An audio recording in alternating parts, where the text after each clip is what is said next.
The Earth is constantly orbiting the Sun, but what would happen if you were to leave the Earth and stop orbiting the Sun so that you were still relative to the Sun? Immediately you would start falling into the Sun, but you would not start falling that fast.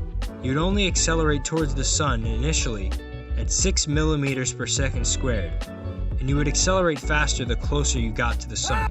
Because you start off so slow, to make it the first 100 meters toward the Sun, it would take about 3 minutes, and after these 3 minutes, you would be traveling at 1.1 meters per second.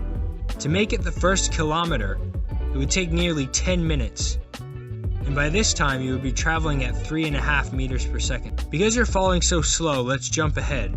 How long would it take to get 10% of the distance from where you start toward the Sun? The first 10% of the journey, or 15 million kilometers, would take 25.5 days, but by this time, you would now be traveling at 14,100 meters per second, over 40 times the speed of sound. To make it the first 25% of the distance toward the Sun, would take 39.2 days from the start to this point. To make it to the midpoint between where you started and the Sun's surface, it would take 52.8 days. And by this time you would be traveling at 42,500 meters per second, or 125 times the speed of sound. The first 75% of the distance to the Sun would take a total of just under 61 days. And at this point, you would now be traveling at 73,000 meters per second, over 200 times the speed of sound. Now that you're getting closer to the Sun, you start accelerating much faster. And by the time you get to 90% the distance from the start to the surface of the Sun, 63 days and 18 hours have passed, and you're now traveling at 125,000 meters per second. The last 10% of the journey to the surface of the Sun only takes 23 hours and 36 minutes. Compared that to the first 10% of the journey, which took 25.5 days. And because you're so much closer to the Sun, you start accelerating much more rapidly.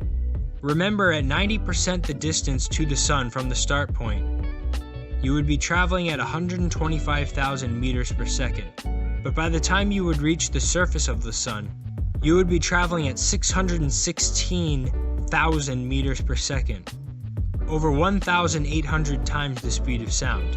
To get an idea of just how fast this is, remember the first 100 meters of the journey took nearly 3 minutes.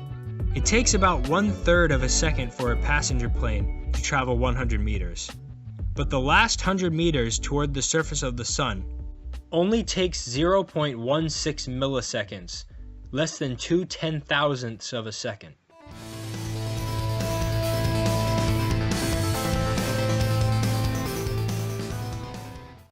Thanks for watching.